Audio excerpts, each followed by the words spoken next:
Welcome back to the Driveway Beers podcast with Mike and Alex. As always, we appreciate you listening. Please rate us on all the podcast platforms. Like, subscribe, comment, share wherever else you're listening, and enjoy the show. All right, welcome back to another episode. We appreciate you coming back. As always, please like, subscribe, comment, and share wherever you're listening. And while you're listening to us, hit pause and go over to tacmd.com and go contact our sponsor for this show, Adam Chubbuck with Douglas Realty, TechMD. Team Alpha Charlie is his group over there. If you need that personal experience and someone who knows how to navigate a tough real estate market, which it is right now, you want to go and talk to Adam. Even if now is not the time to buy or sell a home for you, he will let you know, and that's what I look for in a real estate agent. I look for honesty. And I also look for someone who is going to treat the transaction as if their own money is involved, and he will make sure that you do not get a bad deal as a buyer or a seller. So head on over to tacmd.com and give Adam a call. We got a little bit of a show today. I got Mike is off this week. He had to go prior engagement, so we didn't want to skip a show. So I brought our other neighbor Jared over because Jared's got the more refined bourbon whiskey palate than either Mike or I. And a couple of shows ago, we tried that New Riff single barrel, and I wanted to have him try it to see if maybe our taste buds were off, or maybe we were just drinking too much crap, and so we thought it was really good when it really isn't. So, Jared, say hello to the people. Hey, everyone. Glad to be here. Jared's been on this show before. He's done some of our beer tasting and our other whiskey tasting episodes. But what people don't really know, and what we're going to kind of get into today, Jared is a season ticket holder to our minor league Oriole affiliate, the Bowie Bay Sox. Knows quite a bit about the Bowie Bay Sox team, the Orioles themselves.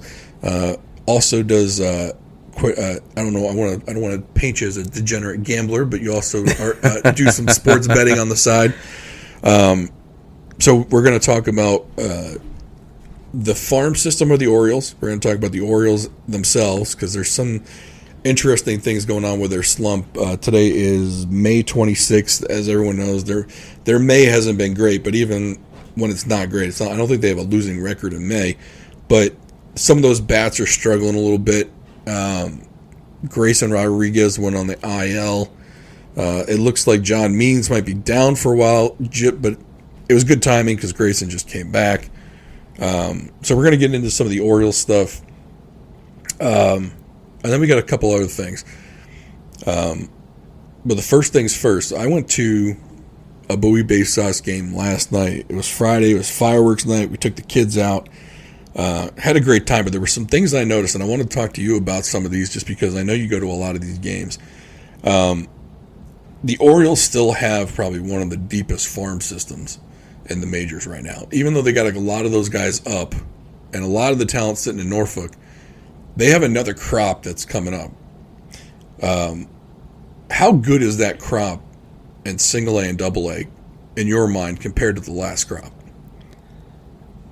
So, as an Oriole fan, we went through a great early part of the 2010 saga up to about 2015. And then we took our lumps. There were some 100-loss seasons. There were just multiple losing efforts. The campaigns weren't there, but we had some highlights with players that we all kind of fell in love with and kept up with. But with that, a lot of the draft prospects came in. Some one-of-one picks. We had, Adley Rushman, Jackson Holliday, the most recent one.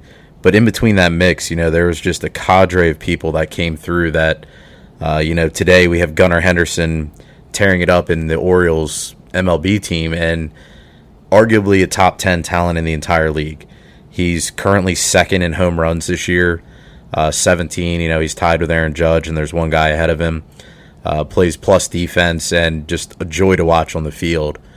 When we look at what's coming now, we still have the number one rated farm system in the league. Up until last week, we had the overall consensus number one prospect with Jackson Holliday. He was just unseated by the LSU graduate Paul Skeens. pitcher for Pittsburgh. He's made his debut about a week and a half ago, and guy's just lights out, 100 mile an hour, moves 12 inches on the plate with a fastball, just unhittable.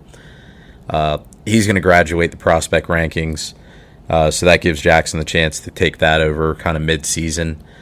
You go down the list, and we still have multiple people in the top 100.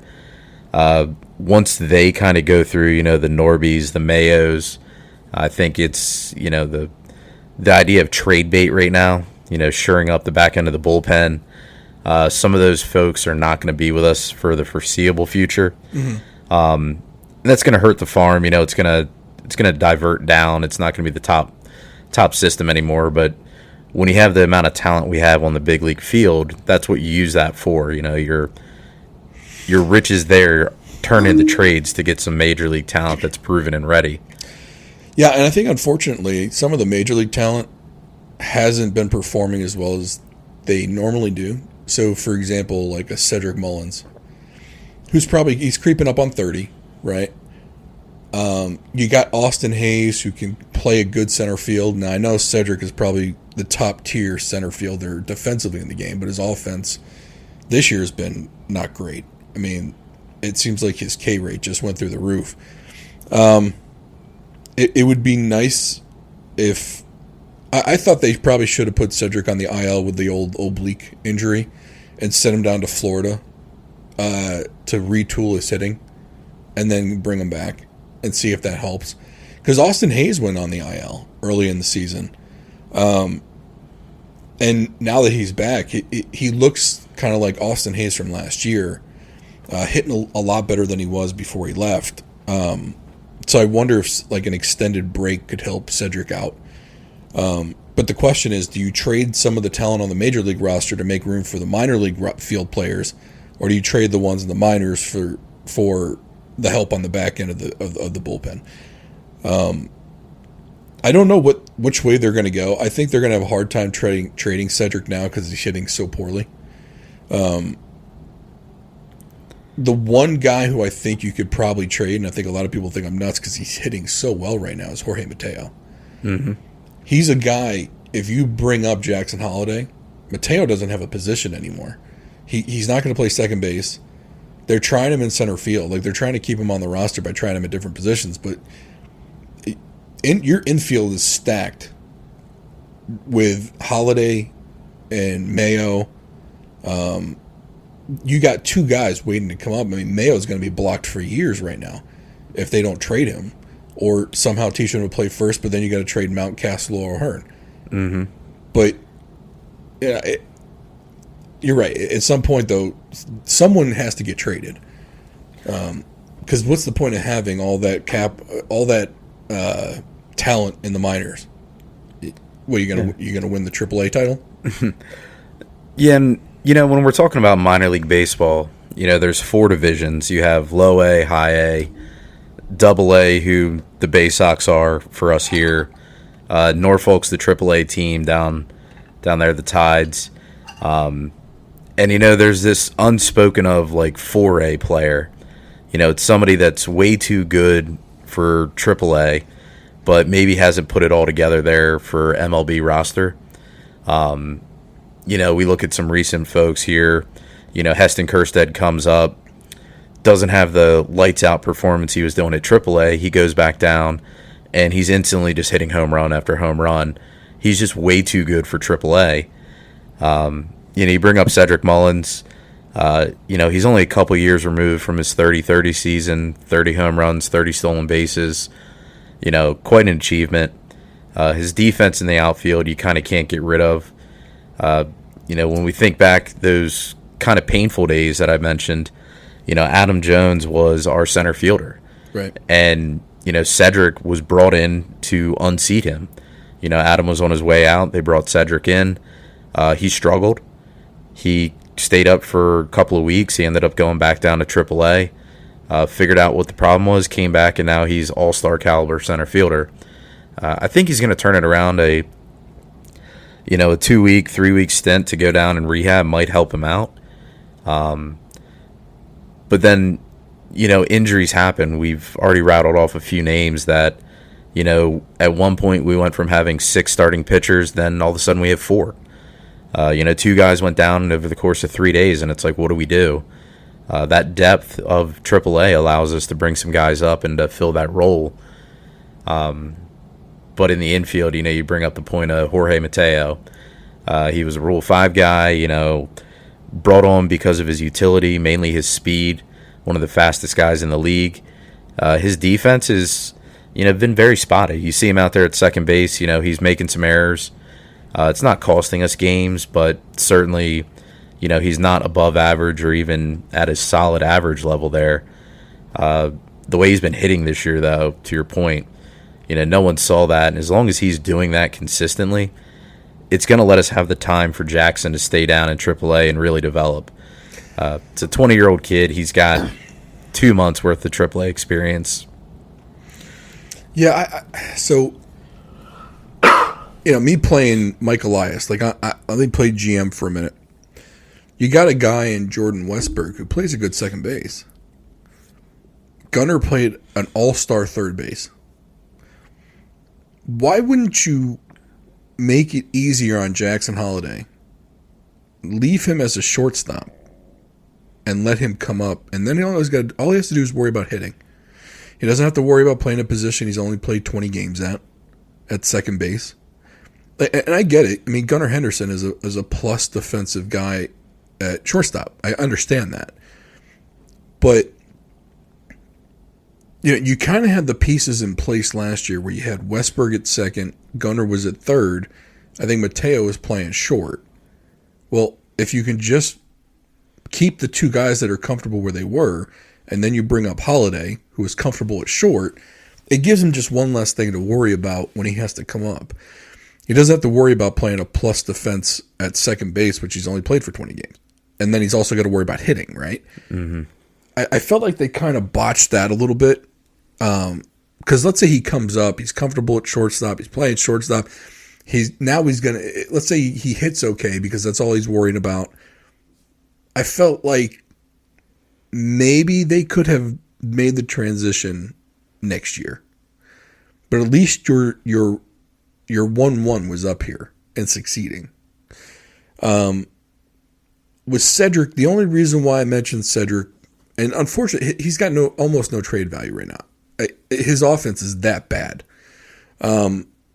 Which is why I thought Mateo, because he's a very inconsistent hitter, why not see if you can offload him now while he's hitting well?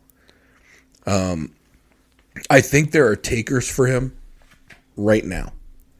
And, the other thing that it does is it makes it so you don't have to give up another minor league player, right? You don't have to give up as many players on that farm for what you need. Because one of the crown jewels in a trade is if you give someone a major league ready player, and Mateo right now is playing really well. So I'm surprised that he isn't considered to be on the block. And then you got Ramon Urias, who no one really understands why he's still on the roster. Because I say that because you got so many guys blocked at AAA right now. Like Mayo, they say right now could hit in the majors, but he doesn't have a position, right? Mm-hmm. I think he's been playing third base. Well, if you got Westberg at third base and he's going to be your future at third, where do you have Mayo going? And everybody knows this, so they're gonna try and undercut you when you say, "Well, what about Kobe Mayo?" Well, they know you were going to ask about Kobe Mayo. Like they know that's the guy you're trying to offload because you don't have a position for him in the majors unless you transition him to first base. But you already got 2 guys that can play first base. Everyone knows that guy's blocked, which I think is hurting all this trade value right now for a lot of those guys. They know Mike Elias needs to make moves because he's got so many kids that are blocked and they know he needs bullpen help. So I think he's almost stuck between a rock and a hard place in the trade front. I think the next group is actually pretty good too. Because we saw this one kid down there, in Bowie, this Ryan Long kid, 6'6", 240. I think he struck out like 6 over 3 innings. Like he was striking out a lot of kids, and that might not be where he's been all year, but these were swing and miss type Ks. Like this was like DL Hall when he was at Bowie. Like he was getting those swing and miss strikeouts, except he had much less control than this kid did. He was hitting 95 with his fastball, 83 with the changeup, which is a decent decrease in velocity. He fielded the position very well. He came off the mound, and this is a 6'6" kid. Like he's no spry cat, but he came off and he was able to field the position really well. I mean, he doesn't pass the eye test though, because when he walks around the baseball field, he looks like a lumbering moose. Like he looks like a dude who has no coordination in his body whatsoever. But then I harken back to the old. Everyone's seen that movie Moneyball, right? Of course. And they were talking about how like the old time scouts were talking about how the kids didn't pass the eye test and all this other stuff. And Billy Bean saying, "I don't care if they pass the eye test. You know, I need to replace these numbers with these guys." And for a team that needs bullpen help, I mean, maybe he doesn't throw 100, but he's got swing and miss stuff. He's 25. 25 at Double A is ancient. I just don't understand why this kid doesn't kind of get a shot up in the majors. But I also, we talked about there's a guy at Triple A, begins with a V, the pitcher. Vespi. He's got 400 innings in the minors. He's got really good numbers in the minors. Why don't we bring that kid up to try them? It's not like this Orioles bullpen is good. Yeah. Well, Vespi's been on the taxi squad for us. He's made his debut. You know, he's the unfortunate thing with the Orioles, you know, some of the age of the players is the amount of options they have. You know, when you can send them back to AAA without going through the waiver process. So he comes up, you know, he'll fill in for a game, he'll throw 2 or 3 innings, they send him right back down. They keep doing that, they're going to run out of options, and then they're in a position where, hey, you got him, you got to try to trade him. We just went through that with Mike Ballman. You know, he was a pretty known commodity. We had him. We knew what he was. He wasn't going to be an all-star caliber player, but ran out of options. We had to DFA him. We ended up getting to trade him. You know, we got a couple arms back. So better than a bag of peanuts or everyone's favorite second baseman cash considerations. I love the trading card. But when we get to, you know, some of these other major leaguers, you know, you talk about MLB ready caliber players to trade. You know, Jorge Mateo is a rental. You know, the guy doesn't have any control. His contract's up. He's going through arbitration. Some teams don't want to spend a lot of money or prospect value on that. They're not going to give you a top-tier back-end bullpen guy. We look at Oakland. You know, they have Mason Miller. He's second-year pro. He's got 5 years of control left. When you think about that, it's probably only really 3 because he's going to have Tommy John. You know, he's 1 pitch away. Could be next week. Could be 2 years. But you're going to lose that out on him. But a player like him, you know, you're going to have to give Kobe Mayo, Connor Norby type offer. You got to package those two, and then maybe you throw Ramon Urias in there and say, hey, this is our offer. I'm thinking don't go after Mason Miller, though. I'm thinking Orioles are win now. Like yes. This is not a plan for the future. I get it. He's got 4 years of control left on him, on Mason Miller. I don't care about that. I need our bullpen fix was supposed to be Craig Kimbrell. And don't get me wrong, he's pitched well as of late. But man, he was shaky as shit. And my thing was, you only signed Kimbrell for a year. I mean, he's got an option, but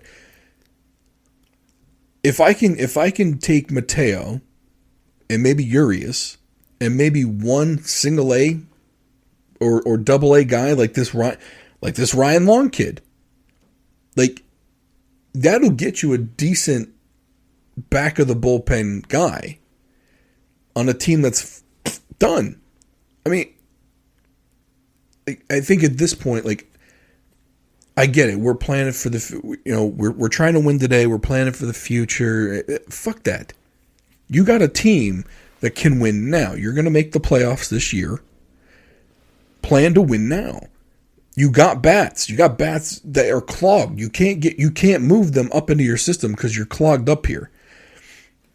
At some point, and right now, I get it. Cedric Mullins been here. He reminds me of Adam Jones though a little bit, and Nick Markakis. At some point, with the state that they're currently in, you got better players to fill it. Now, I'm not saying Austin Hayes is a better player with him because, look, Austin Hayes could tear a hamstring tomorrow. Who knows with that guy? Mm-hmm. But between Stowers, Hurstead, you got Anthony Santander's another guy. Like, at some point, and I feel like there's no vision right now as to Mike Elias doesn't know, okay, what is my ideal 9 in the field? Everyone thinks, okay, you got Westberg, Henderson, and Holiday. They're playing 3 of those infield positions. You don't know who's at first. And the outfield, though, nobody knows what that outfield's going to look like. Santander is not going to be here next year, I don't believe. He doesn't have any more control left, right? I mean, next year's a free agent. He's gone. Trade him. The guy plays an okay right field. He hits dingers, but he's not like a 50 dinger guy. He doesn't hit for high average. Like he's as Steve Smith said, he's a jag. He's just another guy. He's probably a little bit better than just another guy, but he's someone that can bring someone back. And you have outfielders. You got Stowers, Hurstead. Even if you keep Mullins, you got Hayes. You got guys that can kind of fill that role. You're forgetting Colton Cowser right there on that list. Right, and Cowser. The Moo Man. Right. Although he started hot, he kind of came back down to earth. Nobody knows what he really is in the majors. But then at first base DH, you got Kobe Mayo, and everyone says this kid can hit. So my thing is, like, why are we holding on to Santander? Why are we holding on to Mullins? Unfortunately, I think they might be waiting for Mullins to kind of turn the corner offensively to kind of raise his value a little bit. But then you're going to have people hemming and hawing. Well, you just traded your major league roster. Well, yeah, I did. But if I can still win now and get my team of the future up here, maybe that's the way to go. Maybe rather than trading the kids at AAA, you trade some of the guys you got up here who are, they're Oriole, like, it'll tug on Orioles fans' heartstrings a little bit. But they're not better than what you got coming up. Yeah. Well, last year, the O's made a trade with Oakland, bottom barrel team in the league. They got Cole Irvin back, who, last year was a good pitcher for us. This year he's been great. Mm-hmm. He's trying to find his spot in the rotation. Again, we had 6 guys. Was he the odd man out? No one knew. But we gave away a middle infield prospect, Darryl Hernandez. Nobody knew the name around here because he was 6 positions deep on that list. Mm-hmm. He came up from high A. He ended up in Bowie for a little bit and got sent off. He's starting for them right now. So even our 5th best shortstop is MLB ready on some of these teams. And, we're talking about the AAA guys to trade them, but we're so deep. You can go down our list to our 20th best guy and say, what's he worth? Maybe it's, a 4 or 5 starting pitcher. Maybe it's not your lights out closer, but it could be an 8th inning guy, a setup man, a long inning reliever, which is where we need the help. We see some of these guys come out and you're like, oh man, this game's risky now. We have a 4-run lead. I really wish it was 6. Yeah. And going back to the AA team, I had heard the name Samuel Basayo in the Orioles organization quite a bit. Mm-hmm. I mean, he was ranked as high as their number 2 prospect, I believe. He is a man. Like, he might be 18, 19, 20. I don't know exactly how old he is. But that dude is enormous. I mean, he's literally got Anthony Santander's body now. Yeah. I mean, he is an international prospect, mm-hmm. So we signed him internationally. He came up in the system. This is from the new wave management where we're actually looking at international signings. He came up fast. He went through the Florida Complex League, which is the, lowest of the low level. Went through low A, high A. He's now in double A. He started the season with I think he had a broken bone in his elbow, so he couldn't catch, but he could still hit. He's DH'd right now. Yeah, he's getting a little bit of time behind the plate. And, he's at one point there was like, oh, man, when Jackson graduates, this is the next number one prospect in the whole minor league system. I think that's fallen off a bit. But when we look at the capabilities of him as a catcher, bringing him up in 2 years, sitting behind Adley Rutschman, now you have two of the top catching, not prospects, but MLB players that are cheap, rookie contracts, low cost, extends the life of Rutschman. He doesn't have to catch 5 or 6 days. Yeah, but then you got to figure out, and this is the problem with catchers, right? I mean, Rutschman, when he's not catching, he's DHing, which takes another bat out of the lineup. And you're basically, because you're hitting McCann, right? I mean, he's if he's catching, he's hitting. My thing with this is, if you have Basayo, if he's your second catcher, and let's say he catches the days that McCann's catching now, the days that he's not catching, he's got to hit. So then you've got an issue where right now you've got that kind of position thing going on with your first baseman between O'Hearn and Mountcastle, right? Yep. So you kind of lose that ability. And to be honest with you, when I looked at this kid, I didn't see a catcher. He's not very nimble. Like, catchers to me are kind of like, they seem, I don't want to use the word athletic, but they're athletically built as far as like their moving ability. Mm-hmm. Like, when you see this guy run a little bit, he looks like a clone of Anthony Santander to me. He's a little bit stiff when he runs, like when he's running the base. Like, he just doesn't look super athletic to me. But he hits and he runs. Now, he's a little slow on the base paths, but I looked at him, though, and I was like, he's got that kind of big butt for a catcher, but his upper body is not. I mean, he's just jacked. Yeah. Like, he's got the Santander build. Like it's like that middle waist, big butt, huge fucking shoulders and arms. Like, his arms are popping out of the fucking jersey. It's like, and if he's 19, good Lord, man.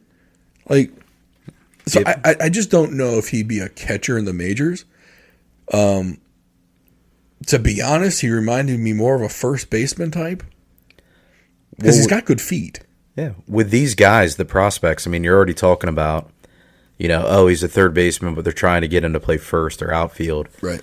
Not only does it increase the trade value potential, but with where we're blocked, if you're that, next man up on the list and you're like, well, Gunner's our shortstop. I'm never going to play shortstop for the Orioles. I better learn how to play left field or first base.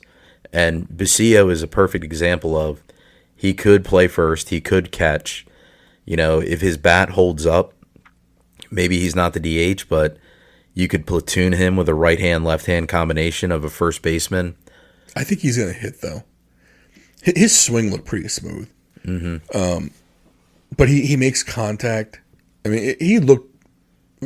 But again, though, like, I kept looking at him, I'm like, it's a fucking man-child. Like, he doesn't look like he belongs in AA. Like, he's that much bigger than half the other guys. Just body composition-wise. It was nuts. And there was another kid that was just as tall down there, and I was going to ask you about this guy, and I don't know where he is ranked-wise, but Dylan Beavers, is he a top 10 prospect in the Orioles? Or is he top 5? I don't think he's top 5. He's in the top 20. Okay. I don't know where he falls today. Again, we're just so deep at the AAA level. Yep. But Beavers has been in the system for quite a few years. He's coming around very well. The analytics department has worked a lot with him to, smooth out any of the rough edges. He's got the ability to move up from AA to AAA this year. But he's blocked. Right. Well, the outfield's not as bad. He was playing first base last night. Yeah, they're shuffling him. They're trying to figure it out. Mountcastle's not the long-term solution for the O's. He's got a couple years left, and then, unfortunately, a first baseman, you can find those on the free agency every year. It's a position that this past offseason, Pete Alonso was out there, one of the top first basemen you could get. Yeah. So you can find that kind of replacement player on a year-by-year basis. I wouldn't be surprised if Mayo moves to first. Because he's going to have... Mountcastle doesn't have any more years of control left, does he? He's done. I mean... I think he's got one more. Okay. And I know O'Hearn doesn't. Yeah, 1 year rental. Right. So I think first base is going to open up, and he's kind of like the last infielder we need to find a spot for. Mm-hmm. And if he can hit, and even if he plays a mediocre first base, because I will say this, first base is not going to be Beaver's landing spot. His fielding was god awful. Like, I'm trying to figure out the right way to put this, but like with a first baseman, he had the opportunity to square up on a couple ground balls, and he side played them. Like he like just bent down to his left to pick it up. Mm-hmm. And then there was one time where he shuffled away from dead center to pick it up on his left side. I'm like, bro, what the fuck are you doing? Fielding 101. Get your butt down and field it square. You know? Like, you want to field it in the middle of your body. This guy was like going out of his way to field it on his left side. I'm like, that whoever taught him that bullshit needs to be fired. Yeah, and that comes with, the changing of positions if that's not his natural fit. Mm-hmm. He's trying to adjust to an infield ball versus an outfield ball. Growing pains in Double-A, that's what you see a lot of. Right. You talk about the hitting in Double-A. It's kind of funny when you look at them. Like, those pitchers, they might have 3 pitches in their whole repertoire. They haven't developed that 4th pitch that, every MLB starter has 4 or 5 that they can dial up. These guys have 2 or 3 good ones. When they get to AAA, the velocity ticks up a bit. They develop that 4th pitch, and then they get a shot to go to the majors. Mm-hmm. But, I mean, hitting in Double-A versus hitting in AAA is lights out different.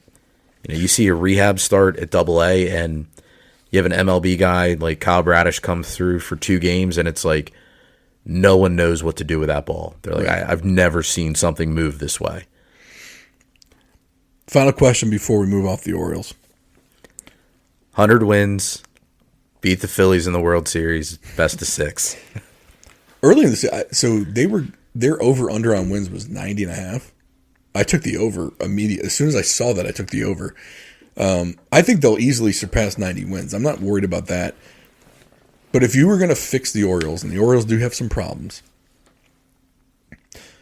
and you don't have to say bullpen, but what are the moves you make to fix the fixes you think they need to fix? You get to be GM. You can do anything you want.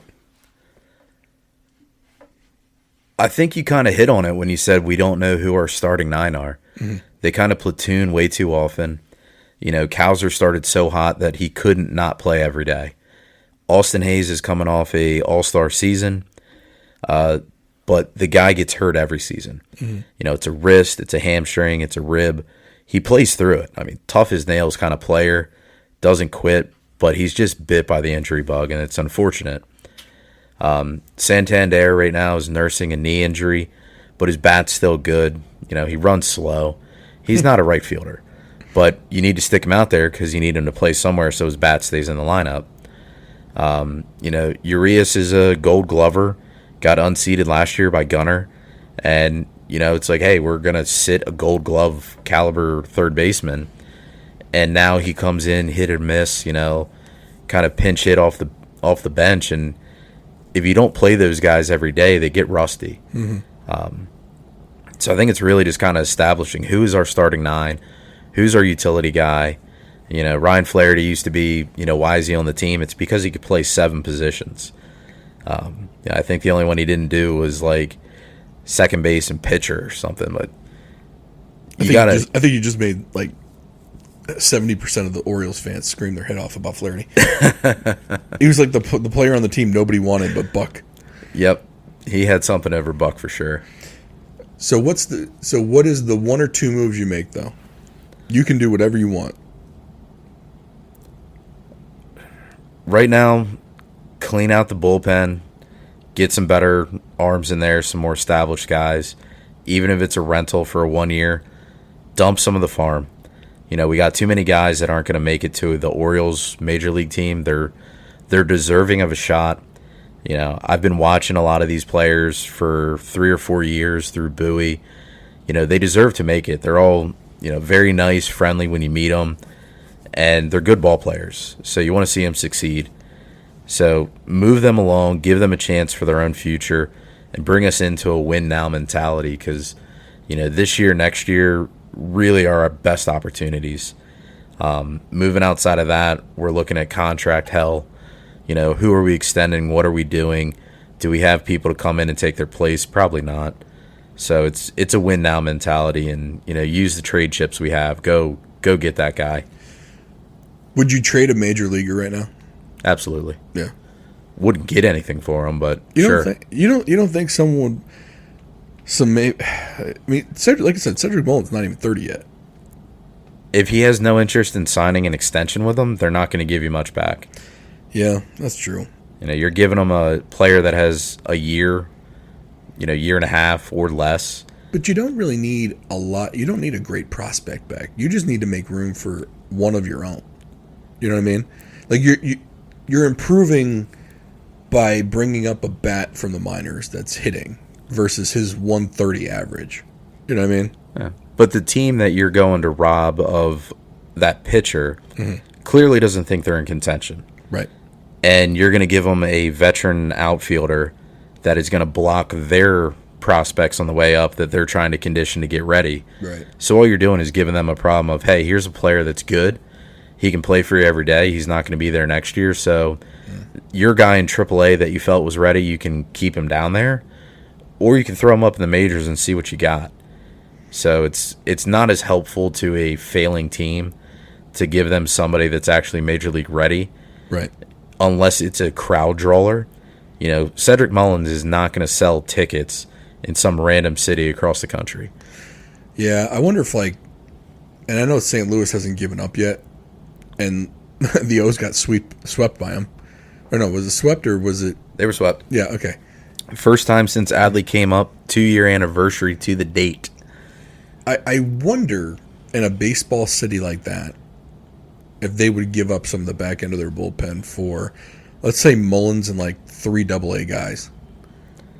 No. Not Basayo, but yeah. Let's say you could give up Beavers, and 2 other guys that pitcher kid. Yeah, you throw Beavers, Fabian, a pitcher, and 1 or 2 major leaguers. Say, hey, here's some guys that can play this year, and here's their replacements for next year. Right. Finish them out in your AAA and then send them on up. Yeah, that's something a team would take interest in and give you, somebody. But if you're Elias right there, you want 2 years of control on the guy you're getting back. Yeah, I mean, in my opinion, I would say I would take a 1-year rental on a Mullins, because isn't Mullins going to be up for a contract soon anyway? Yeah. So you give up Mullins, you give up 2 guys in AA who probably weren't going to sniff the majors in the next 3 years for you anyway. And maybe you get a 7th inning guy out of St. Louis. I don't think that's out of the realm of possibility. But the other thing it does is, though, it opens up that outfield spot for someone who can actually hit the ball right now. Yeah. Whether that's a Stowers or whether that's a Hurstad or whoever. But I mean, they don't trust Hurstad to play the field right now, apparently. But my point is, let's say your outfield is Kowser, Hayes, and Santander. I mean, if Hayes can hit the ball, and Mullins wasn't, Hayes is an athletic dude. The problem, like you said, is he going to stay healthy? In which case, you got Stowers that can play, and you got some other guys that can play. But I mean, Cedric's hitting 130 or 140. You can't. I mean, I get it. You put him at the bottom of the order, but you can't have that. No. So I don't know. I think it'll be interesting what the Orioles do. I think if Elias doesn't do anything, I think people are going to be pissed off, though. We are going to be buyers for sure this year. I hope so. And it'll be fun to see. I think we're going to be pleasantly surprised what we get back, and hopefully we don't get another Fuji that was a failed trade, and hopefully say, hey, we can fix this guy in a week. And I feel like that's the one blind spot with Elias is the bullpen. It's like he can't. Like, I feel like he can't evaluate bullpen arms because look at the guy Coulomb. Coulomb scares me every time he pitches. Mm-hmm. Kimbrel, let's face facts, for $14 million has been a disaster. Yeah. He was the best closer on the free agency market, and if you followed the Phillies last year, we got the same player. Right. He'd be lights out 5 games in a row, and that 6th game, his first pitch would be high and inside, and you're like, yep, we don't have it today. Please get through 3 batters without getting up 3 runs. Yeah. I mean, that one game he got real lucky with that defensive play. Yeah. That Hayes play saved his ass from being another day on talk radio of people yelling for him to be gone. Yeah. Hall of Famer. I mean, Kimbrel is going to the Hall his first year eligibility. Yeah, but we get the tail end of that. We wanted the Hall of Famer. Yeah. We didn't want the ghost of the Hall of Famer. You know what I mean? There's a big difference there. We're a team trying to win the World Series. We need the arm that he used to have, not the one that he's got now. Yeah. I hope they do something. And I hope it's not going to be a shit move like finding a backup second baseman. Like, oh, yeah, that makes us much better. No, fucker. You needed 1, maybe 2 bullpen arms. You needed to do something in that regard. Or maybe pick up another frontline starter somewhere. I know they don't grow on trees, but you have the trading chips to get whatever you want right now. You really do. Yeah. I mean, you literally have a second major league team in AAA. Or I'd say a half of a major league team in AAA. Yeah. You have all the trade chips you need to get what you want. Yeah. Get it. Yeah, the Tides would win the NL Central. Probably. If they were playing there, they'd contend. I mean, if not win, but I'm actually surprised they haven't brought, and maybe they have since I remember, but Cade Povich is a decent starting pitcher down there. Like, yeah, Povich came through Bowie. Another great guy to see there. Doing well in AAA. He's nothing left to prove. Right. The question is where does he fit in the starting 5? Right now, he's probably, he is the odd man out because he's still in AAA. Right. But one injury away, They just gave Suarez another start, though. Kyle Bradish is out there with half a UCL. I mean, threw lights out today. He had 7 shutout innings against the White Sox. Right. Finished the sweep. By the way, we have a winning record for May now. Okay. Guaranteed. But he's going to get hurt, and Povich is going to come up, and we're going to see that in July, and hopefully he slots right in as a number 4 guy. But let me ask you this. You got Povich. You got Suarez. Suarez is going to settle into a nice spot in the bullpen. He can be a long man. He can give you an inning. He's an older guy, rejuvenating his career, right? Rather than starting Suarez this past week, why not give that start to Povich? That's what I don't. That's just a move I don't understand. Is it because you don't want to start his clock? But are we past that point of this season anyway? May 1st, So his clock doesn't matter. Okay. The thing I'm not sure of, but it's the 40-man roster. Okay. Is he on the 40-man today or not? What is our number at? Last I'd heard, we were 38 or 39. Mm-hmm. And if you bring him up and you got to put him on the 40-man, you have to DFA somebody. Because once you're on the 40-man, you can't just option him off the 40. You got to put him out on waivers. So then you're talking about, well, who's on the 40 that's in AAA that you have to get rid of? They brought Jackson Holiday up. He became a part of the 40-man roster. And when you're a rookie, until you get to that Rule 5 eligibility, they don't have to protect you on the 40-man. So that's where we're running into. And you're going to see that this offseason. We have way too many people that are 40-man eligible and Rule 5 draft eligible. So they're gonna trade, if not this trade deadline, but at the winter meetings, we are going to sell everyone. So apparently, Mayo. Oh wait, it looks like Povich is not on the 40-man roster. Yeah, so that's what's holding him out. That's what's holding him off right now. Man, that sucks. But we'll see him this year. I mean, if anything, he definitely will move up next year. You can't just keep holding the kid back. No. Enough about that. All right. You've been sipping on the new riff, right? Mm-hmm. All right. So this is new riff single barrel. What's the proof on it? Since you got the bottle over there. All right. So the new riff single barrel, 108.5 proof, 54.25% for those that can't do the math of divide by 2. Mm-hmm. Very good. So I've had the non-single barrel version of this. Single barrel, it's not blended, so it's not 100 barrels dumped into one big vat, stirred up, and poured in for mass production. Yep.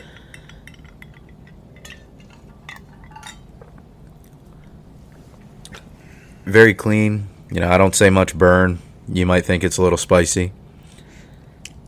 I don't get any burn. And, I mean, this was so my takeaway, so when we tried that, I think it was 2 episodes ago, when Mike told me, because he had the bottle, when he told me it was 108 proof, I was shocked. This does not drink like 108, in my opinion. Like, I'm usually the low proof guy between the two of us. Mike likes it a little more spicy. If I were to drink this and I didn't ask, I would never have guessed this was 108. I actually thought before I asked you, I was going to think that's probably 94. That's where I would have pegged it. So I think it has that higher proof. You can kind of feel the tingles on your lips afterwards. It's got that little bit of a burn, not on the drink, and it's not in a bad way, but it just lets you know it's there. It's not one that I would say is good for, a cocktail as a mix. It's one that's great straight. Yeah. On the rocks, out of the bottle. Open it up a little bit if you like. If that's your style. Comes clean, easy sipper. Pair well with a nice cigar after dinner drink. Yeah, this is one. So there aren't many where if I was just going to have a drink at the end of the night, that I would say, yeah, this is one I would pour. This is one I would pour. I'm saying that for this one. I wouldn't mix it. To me, it's too good to mix. You kind of... I usually save the ones that I'm not a fan of by themselves as a mixer. Mm-hmm. Like, for example, we talked about the Angel's Envy. For me, Angel's Envy has no taste. It has no flavor to it. So for me, that's a mixer, right? It's not bad. You drink it. It doesn't burn. It's fine. It is what it is. But on your tongue, it doesn't taste like anything to me. To me, this had really nice flavor to it. And I don't know what the flavor is, right? I'm not that bougie guy that can be. Oh, it tastes like a minted malt beverage. No, I don't know. I don't know what. But it's on my tongue, and I was like, this tastes good on my tongue, right? Whereas the Angel's Envy, it's on my tongue. It tastes like nothing to me. It's weird. It's the difference between having like mashed potatoes with salt versus just mashed potatoes and no seasoning, right? To me, the Angel's Envy has no seasoning to it. It's not offensive. You'd eat it, but I prefer this. Now, there is a little bit of a price difference, right? I think Angel's Envy is like $40, maybe 45. I don't remember. 60. Angel's Envy? Oh, no. I got it for far less than that. So, Angel's Costco. You got the bourbon, not the rye. Yes. Okay, because the rye is way up there. The rye can go like 80, 90. The bourbon's 40, 50. Yeah, I got it at Costco. Okay. So I think I got it in that 45 range. This is $60, so it's an extra 15. In my opinion, though, if I was comparing the two, an Angel's Envy gets a lot of buzz. People love it. People think it's great. I would buy this for the extra $15 over the Angel's Envy, in my opinion. Now, Angel's Envy, don't get me wrong. If I use it as a mixer, it's a nice mixer, right? It's got enough of a bite to let you know it's there, but because it has no flavor, the mixed drink takes on the flavor of the add-ons. Mm-hmm. So if you got like a sugary kind of ginger ale and some cherry in there, you taste the ginger ale and cherry, you're not tasting the Angel's Envy. With this, it's going to add a flavor to your mixture. So that's why I wouldn't use this as a mixture. And the other thing is, like you said, it's real easy to sip at 108 proof. And the flavor on the tongue for me is one of the best that I think I've had. And I'm an Old Forester fan. We keep teasing that eventually we're going to do an Old Forester. We got the bottles are sitting on this table to do it. We just haven't gotten to it yet. To do the 86 and the 100, because the 100 just got a second place finish on the Bourbon Junkies value blind that they just did. Everyone that listens knows I watch that YouTube channel quite a bit. I actually talked to those guys, nice guys. Dan was very nice when we talked. Going down, like if you want to go down in that price range, and so this is where the difference is. Like this New Riff is a $60 bottle. That Old Forester 100 is $27, right? Mm-hmm. If I were gonna pick which one I would buy most often, it would be my daily sipper, Old Forester 100. But if I wanted a nice bottle, something different, higher proof, I mean, this is 8 proof higher.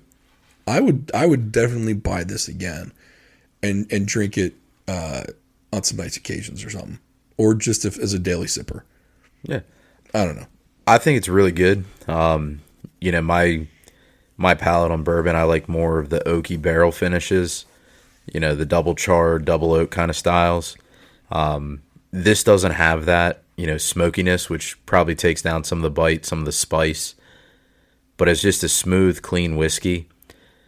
I agree. It's great. I would drink it, on nicer times when it's that, I'm not going to sit down and have a couple. It's just a single drink.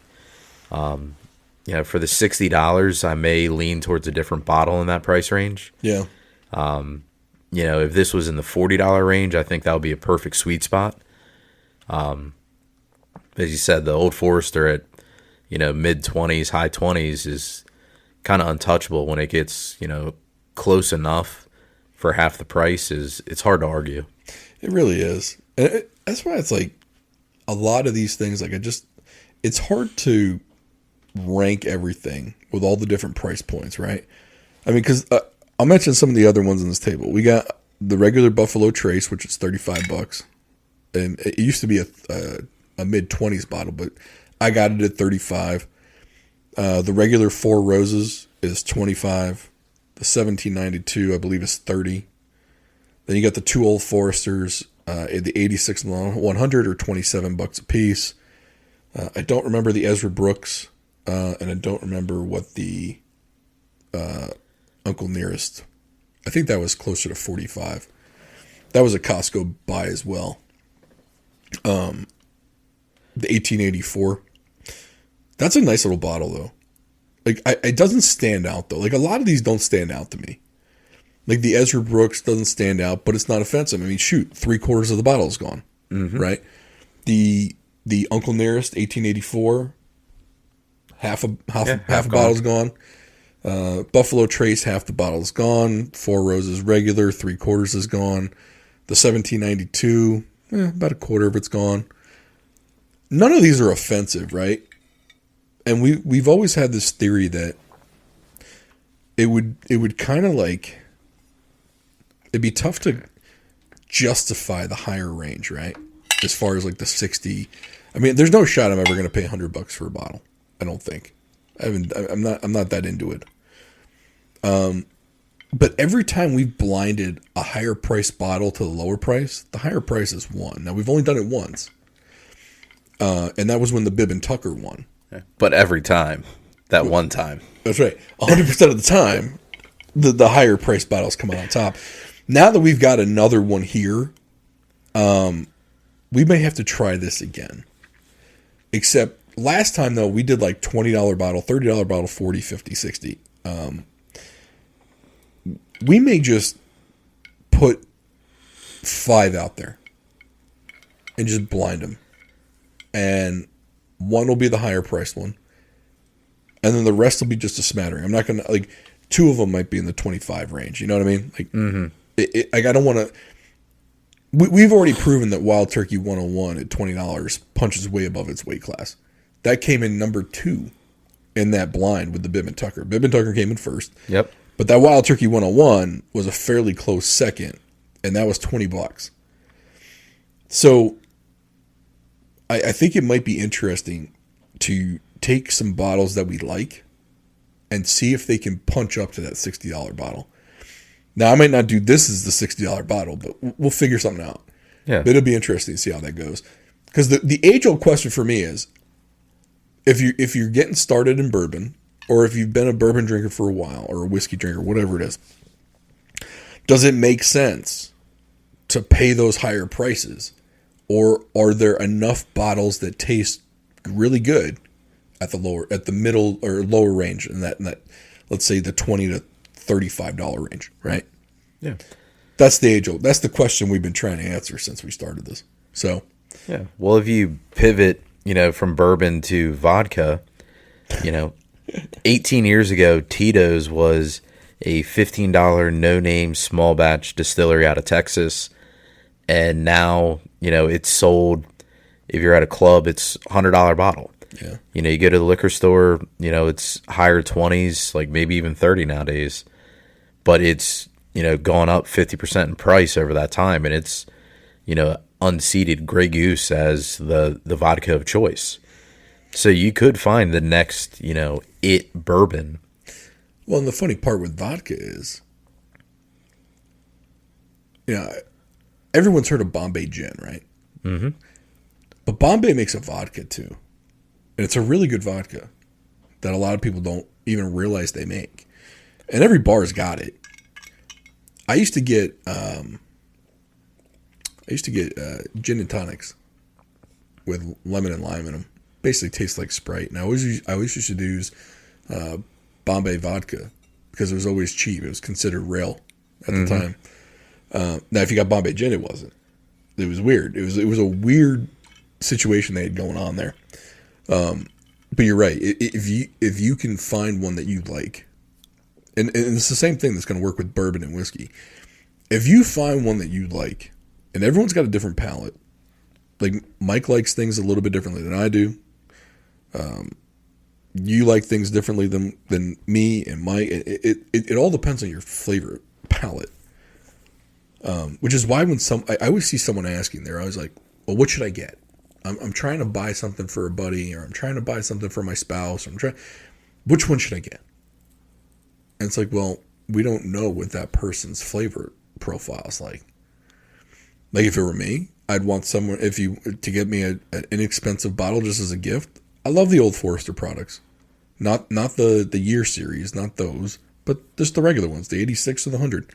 Love it. I'll always have one in my house. I like this Buffalo Trace bottle. Hard to find though, but it's $35. Not killing the wallet. Mm-hmm. But I remember my wife got me one as a gift. She got me the Knob Creek 12. It tastes great, right? But it's a $60 bottle. Yep. I don't know if Knob Creek though is up my palate, right? It's more spicy than most. It's got more of a kick than most. And that's more what I drink because they have more of the char flavor in it. Yeah. Again, something you don't mix because there's so much flavor in the actual bottle. Yep. One I don't see on your table that I think I have to bring you is Russell's. Which one? So the 10 year? The 10 is my preference. You see that little bottle right there? Ah, somebody brought you a sifter of it. My wife's cousin's husband, Roman, who I think listens to this, so hey Roman. He gave me some of his Russell's 10 years, the red label. Yep. We weren't fans. Really? I swear to God, I had heard so many good things about that Russell's 10 year. I was jacked up to try it, and we tried it on one of the shows. And I was just like, wow, this... I don't remember why, though. But I just wasn't impressed with it. I was floored, man. I was kind of sad because I had been waiting so long to try it. It was a 10-year. It was one of the most aged products I was ever going to try. And it just fell flat for me, I think. And I don't remember exactly why. I'd have to go back and listen to it. I was just so disappointed. Yeah, say there's an 8-year, which is good, but, for me, I thought the 10-year was fantastic. Smooth. Do you have it? Yeah. Oh, we might have to revisit. Look, we revisited Tin Cup, and that sucked twice. I'm more than happy to revisit ones that we've kind of panned a little bit. So I think we might have to revisit the Russell's 10-year in a couple weeks. I'll have to bring the crate over from my liquor cabinet and dive into some of the randoms that I have in there that, there's some good local ones that we have. There's a nice Maryland distillery. It was funny. So Mike tried a local one, and he hated it. But we didn't want to say, because I don't mind poo-pooing like a big distillery. I will never poo-poo. I'll just keep my mouth shut if it's a local distillery, because it's a local business. I'll never say a bad word about a local small shop that's making their own and whatever. If it's a big one, fine. You're fair game. But yeah, we didn't put it on air when he tried it. He's like I can't do this to them. Yeah, it's like I got you, dude. I completely understand. Just won't mention them. Yep. But there are some other distillers in this area though, and we tried one. We did one from out in West Virginia, which was that Devil's Due distillery, and we still have one from them. And I think they did a really nice job with that one that we have. They had one, Sherry and I, we went out to West Virginia and we tried one they had in a barrel. They actually pulled a sample out. Man, it was, I think, 110 proof, but it did not drink like 110 proof. It was so smooth. And I kept asking, I was like, when you bottle this, you got to let me know. Because I'm hoping they do barrel strength with that one. Mm-hmm. It was that smooth. Wow. I would love to go back out there just to see those guys again. We had their head distiller on the show about a year ago, I think. So I don't know. I wouldn't mind going to some more local distillers. I don't know where they are though, but I wouldn't mind going and doing that just to check some of them out. But maybe that's something we do down the road. But we hope you enjoyed this episode. Please like, subscribe, comment, and share. Go and give Adam Chubbuck a call if you are in the real estate market, or even if you just have questions about the current market as it is in Maryland. He works all across Maryland. He's a very knowledgeable person when it comes to the real estate business. If you are an investor looking to get either more properties or sell your properties, Adam is very well versed in investment properties. Doesn't matter the size of the home, big, small, expensive, inexpensive. He doesn't discriminate in who he works with. Plus, he's just a nice guy to work with. Just a real nice human being. And a lot of times in this industry, you get people that are in it to shake your hand, get the contract, sell your house, take your money. It's a big turnoff for me when I feel like, the person was nice to me, just for the 3, 6, 8 months that they work with you, and then you never hear from them again. Adam's just not that kind of guy. And in my opinion, that speaks more to a person's character and how they run their business than most other things. So, techmd.com, go give Adam a call. We appreciate you listening. I'll see you next time.